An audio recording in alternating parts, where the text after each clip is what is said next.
Hello and welcome to the Middle East Forum Speaker Webinar Series. I'm Stacey Roman and I will be moderating this discussion today. We're pleased to have Diliman Abdulkader, co-founder of American Friends of Kurdistan, join us to discuss the Kurds. What does the future hold? Mr. Abdulkader will speak for 10 to 15 minutes, then open it up for questions. Should you wish to ask a question, please use the Q&A box located at the bottom of your screen. We will do our best to get to all questions, but we have many participants on this webinar, so I apologize in advance if we do not get to yours today. And with that, I will turn the discussion over to Mr. Diliman Abdulkader. Thank you, Stacey, and thank you for Middle East Forum for hosting me. I'll be discussing the Kurds across the Kurdistan territories, not just the Kurdistan region in Iraq. We'll start out with the Kurds in Turkey, moving to the Kurds in Syria, give you an update on the Kurds in Iraq, and also the latest developments in the Kurds in Iran. To start out, and then I'll follow up with policy recommendations for the US when approaching the Kurds across these territories. I'll start out with the Kurds in Turkey. As many of you know, the Kurds have a population of about 20 to 25 million in southeast Turkey, and in which the Kurds call northern Kurdistan. So that's where the Kurds were promised a state of their own. However, under the Turkish state, and especially under Erdoğan most recently, Kurds have lacked basic civil rights. Turkey continues to label all Kurds, not just the PKK, the Kurdistan Workers' Party, as links to terrorist organizations and as a terrorist, as separatist movements, even labeling the pro-Kurdish People's Democratic Party, the HDP, linking them with the PKK. Turkey continues to take away the basic civil rights of the Kurds in southeast Turkey. They have just recently made it illegal to write your dissertation as a college student in Diyarbakir and Dicle University, for example. So imagine a university in the Kurdish language department not being able to write your thesis or dissertation in Kurdish, even though it's a Kurdish language department. So it's these very basic civil rights that are not even addressed inside Turkey is the reason for the gap and lack of communication between Turks and Kurds inside that country. Now, as many of you as well know, that Turkey is a NATO partner. However, Turkey has abused this NATO membership to crack down on its own dissidents, especially the Kurds in the southeast. Turkey has jailed democratically elected members of parliament, especially the pro-Kurdish HDP party, and has removed their officials and have put them in prison. Even its co-chair, Salahuddin Demirtas. Turkey has also removed elected mayors in the southeast region of predominantly Kurdish regions, and have appointed Turkish appointed officials in these positions. Now, there is no democracy inside Turkey. This is very false pretext to say that.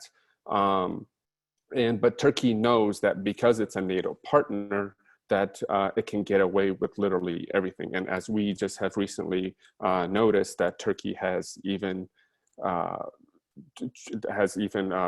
transformed the Hagia Sophia museum into a mosque, which the Kurdish delegation and the Kurdish political party, the HDP, were not invited in the opening ceremonies of the prayers as well.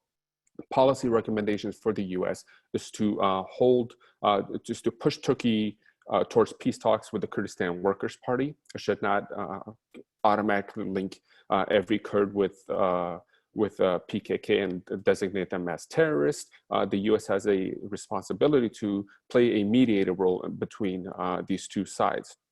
The United States would also hold accountable Turkey for the basic human rights violations against the Kurds, and the State Department's continuous deeply concerned rhetoric is not a policy. This is actually just a reaction to Turkey's passes that it continues to receive. And of course, NATO. There's no mechanism within NATO to eject a partner. The United States should hold accountable Turkey for its human rights violations. In Syria, as many of you as well know, that the Syrian Democratic Forces have been American allies since 2015 in the fight against ISIS. The Syrian Democratic Forces is composed of Kurds, but also Arabs, Christians, and indigenous Syrians of northeast Syria. They have been the most successful in pushing out ISIS and eliminating the caliphate, but also they control nearly 30% of Syrian territory in partnership with the global coalition and the United States. Within this 30%, it holds about 80 to 90% of Syria's oil resources. And just a recent development, the United States has signed a deal with the Kurds to modernize the oil facilities inside northeast Syria. And that conversation occurred between Senator Lindsey Graham and the Syrian Democratic Forces General Mazloum Kobani. And the U.S. company that is dealing with the modernization of these facilities is the Delta Crescent Energy, LLC. And the reason why this is significant is because the United States should recognize the Syrian Democratic Council, the governing body of this region, as the legitimate government in northeast Syria. Because if we don't, that means we'd have to go back to pre-2011 where Assad is in power. And that should be an automatic red line for the international community. But the signing of the oil deal and revitalizing these grounds is very important because it's showing that the United States is understanding the realities on the ground, that the U.S. is moving away from going back to pre-2011, where the northeast Syria has to be, and I think is the only and best option, to be recognized as its own autonomous region within the Syrian territory, similar to what we did for the Kurdistan region in northern Iraq following the first Gulf War in 1991. And the United States has another responsibility, and this is also a policy recommendation, that Turkey must leave Syria if we want Syria to be stable. Turkey should not be able to, again, use its NATO membership to attack and invade our allies, the Kurds, and even the Arab indigenous population, the Christian population. And the United States should also take a look at assisting in Daesh prisoners, most significantly in Al-Hol camp in northeast Syria along the Iraqi border. So there have been positive developments since the withdrawal in October between the Kurds and the US, but the United States should continue to stay away from fully withdrawing the 600 troops that it has in northeast Syria, or our adversaries will fill in that gap. And that happens to be Russia and Iran and even Turkey. With the Kurds in Iraq, have the most rights due to their autonomous status. Last month, I did publish an article for the Washington Examiner titled "In Iraq, Shift Away from Baghdad and Move Towards Kurdistan." And the reason being, since 2003, United States has invested over $2 trillion in Baghdad. With that came very little positive returns, little to no little, actually, I should say, for the Americans and American taxpayers. We've lost over 4,500 US troops.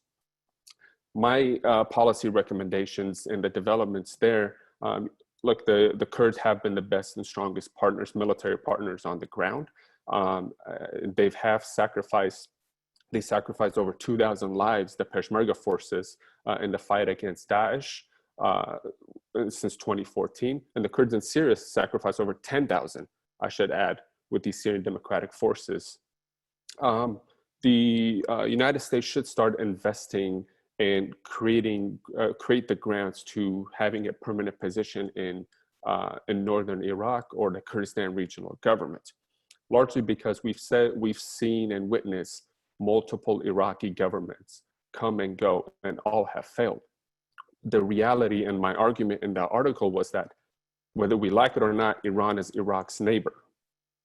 They share cultural and religious ties, and they also share economic ties, and they're neighbors at the end of the day. But if the United States wants to continue maximum pressure on Iran, the best place to do so is in the Kurdistan region. And the Kurdistan region will not be a grounds for invasions or of other regions, but the United States should establish permanent military bases in the northern region where we see positive returns, because the Kurds there are pro-American, pro-Western.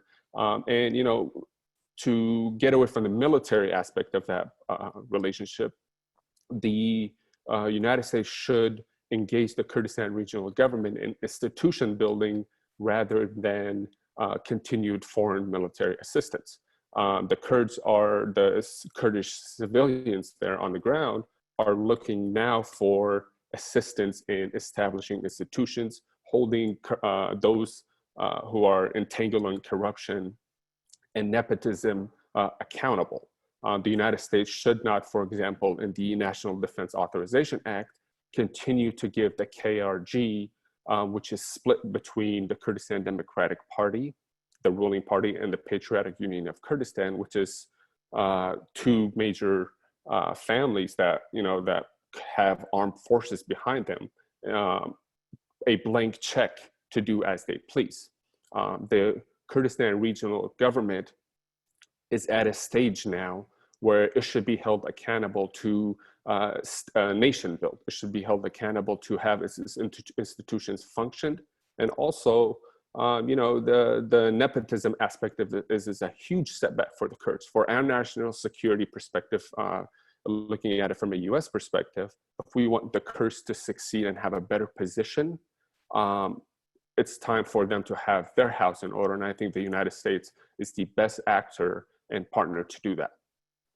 And moving to the Kurds in Iran, and this is the least talked about as far as with the Kurds. We don't hear much about that, but the Kurds do have 12 million Kurds in Iran. And I would describe their situation as, they're waiting for their moment. They do welcome the maximum pressure campaign. And, I would even argue that, the Kurds favor regime change. However, this does not mean regime change at the cost of replacing the current regime, for example, with the Shah. The Kurds of Iran created the first independent state, if you will, in 1946 for 10 months, but was later squashed by the Shah's government. So the Kurds are in a bad situation where the regime is not good, but what may come next will also not be good for them as well. And their goal, like the Kurds across the region, is autonomy. And I think that should be taken seriously by the United States. This is a critical moment, and also a policy recommendation that the United States should engage with the 12 million Kurds in Iran, because the regime today continues to, like Turkey, jail Kurds, imprison them for their political positions, and also, because of their separatist, the separatist positions that they take, in the words of the government. Major protests have continued to erupt in northwest Iran, where the Kurds reside. For example, in 2015, in Mahabad, a major Kurdish city, a IRGC member raped a Kurdish woman. However, the response in 2015 was 84 Kurds were executed by the regime. In 2018, Kurds accounted for almost 30% of the executions inside Iran. And in 2019, with the recent major protests that we've all witnessed, 1,500 Kurds were killed in response to the crackdown. And why? Because the Kurds are the most organized and armed group inside Iran, and they do have a very large population, and the Iranian regime sees them as the biggest threat. And I don't want to continue, but the policy recommendation for me to the US on the Kurds is to look at the situation, the realities of the Middle East, because the Middle East is changing. Our allies such as Turkey have shifted their policies and moving towards the east. Syria is no longer what it was. We have to create an autonomous, internationally recognized region for in northeast Syria. The Kurds in Iraq should be invested in. However, it should not be a blank check approach. We should hold them accountable and give them conditional aid rather than handing them $250, $300 million annually. And the Kurds Iran, this is the perfect moment to approach the Kurds Iran. The Americans do have friends in Iran. The Kurds across the region continue to face discrimination from their central governments, including Turkey, even in Baghdad, with the lack of budget sharing, the undermining of the security and political and economic institutions by the Iranian regime. I don't want to continue, I'll leave it at that and we can take questions. All right, thank you so much. The first question we have then is, you spoke of the Kurds in many different countries, but what is the relationship with Israel? Great question. So the Kurds and Israelis and Jews have a historical relationship. The Kurds, today there are about estimated 250,000 Kurdish Jews that live in Jerusalem. They left Iraq actually in 1950-51, where the Kurds in Iraq assisted them in leaving the country after the recognition and the creation of the independent Israeli state in 1948. Their relationship is mostly covert, largely because of the taboo in the Middle East. Whether we like it or not, the Kurds are connected to Iraq. Iraq doesn't have a formal relationship with Israel. However, they do share, they have been known to share military partnerships, intelligence sharing, and for example, if you want to visit Kurdistan, if you want to visit Israel from Kurdistan, you're able to directly from Kurdistan region, even though it's within Iraq. So they do have a special relationship, and this has been growing into other areas as well. Other parts of Kurdistan, not just Iraqi Kurdistan, for example, in Kurds in Syria, I think should, and it's in the interest of Israel to engage the Kurds in Syria because of the Assad regime's continued power and presence there. Thank you. What is the Kurdish national goal? Is it to have an independent state of its own across Turkey, Iran, Iraq, and Syria? So this differs across Kurdistan. Originally, of course, all the Kurds, I think, want an independent state of their own. This may change by political parties and ideologies across Kurdistan. For example, the PKK wants rights within the Turkish state, where they used to want independence. That's why they're considered separatist. But the Kurds in Syria want autonomy within the Syrian territories. The Kurds in Iraq do want independence, just like the Kurds in Iran. But I think my opinion is that, self-determination and a state of their own is the only solution in protecting their long-term security. We witnessed that with the Israelis, with the Jews. We've witnessed that even with, for example, the Armenians. Because as long as the Kurds are considered minorities and as long as the Kurds are considered non-state actors, they will continue to be treated as so. They will continue to be labeled terrorists. Self-determination, I think it allows you to enter the international community with the tools and capabilities to not only help your people develop, but allow you to engage in international diplomacy without asking for continued assistance from greater powers such as the US. Thank you. Can you please comment a little more on Trump's decision to pull out of Syria, exposing Kurds to both Turkey and Assad? You mentioned that it has had some benefits, but as long as we don't pull out the rest of the troops.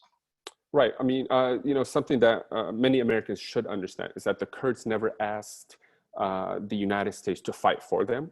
The Kurds were ready and they did sacrifice thousands of their lives. What the Kurdish ask was for the US to simply stay there, leave your flag flying along the Syrian-Turkish border, because if the United States stays there, Turkey will not attack another member and another NATO member, which is the US. Unfortunately, the Kurds did know that the US will withdraw.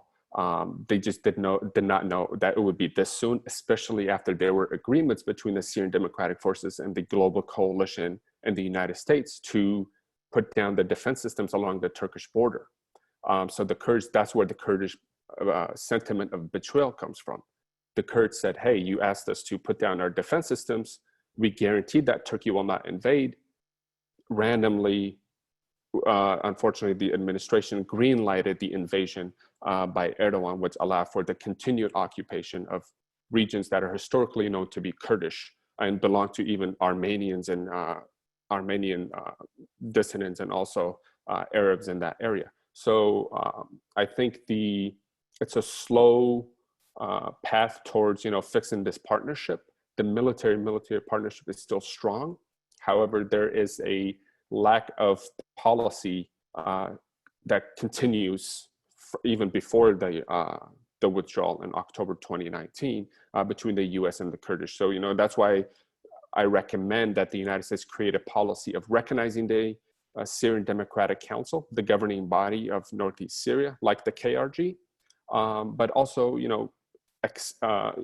get away from the status quo policy of that we're not the police. Of course, we're not the police, but that we have to be there. And the United States does have a responsibility, an economic and military responsibility, whether we like it or not, as a global power, to be involved and engage in these. And it doesn't have to be thousands of troops on the ground. You suggested many things that the U.S. should be doing to help and support the Kurds, but realistically, what can we expect the U.S. will do? Realistically, I think it's all based on different parts of Kurdistan. The U.S. has never, and it's difficult to approach the Kurdish issue with one policy towards all Kurds because all Kurds have different central governments. Realistically, for the Kurds in Syria, the United States should continue its political engagement instead of just solely a military engagement. They have to build on that, translate the military successes to a political partnership, which will eventually, just as the oil deal, for example, by the United States. These are great engagements that allows for the region to be recognized. In Turkey, look, the United States has to hold Turkey accountable. Turkey is literally getting away with murder under Erdoğan, and Erdoğan is not going anywhere anytime soon. He will stay here until 2023 in his position of power, and then we still don't know if he will continue his position. And the Kurds in Iran, maximum pressure campaign is working. However, this also requires an engagement with the people on the ground. And these people, the Kurds, we do know they're pro-American. We do know they're pro-Western. We do know they're pro-Israeli. These are the kind of partners that we are supposed to have and should have. And that's why we should engage these people. And the Kurds, realistically, the Kurds in Iraq, we have done what we could with them. And we continue to have a partnership with them. Just now we're at the stage of where we can hold them accountable to, we can have higher standards for the Kurds in Iraq, for our national security, and for their long-term interests as well. All right. Can you give us a little information on where we can find some more of your work regarding this issue? Yes, definitely. So I just co-founded American Friends of Kurdistan. You can visit our website, americanfriendsofkurdistan.org. We publish article series, many pieces, fact sheets. We give information. We're working on a ongoing short video series called Focus Kurdistan, which will explain all these issues, in short video series. And I'm also available on Twitter.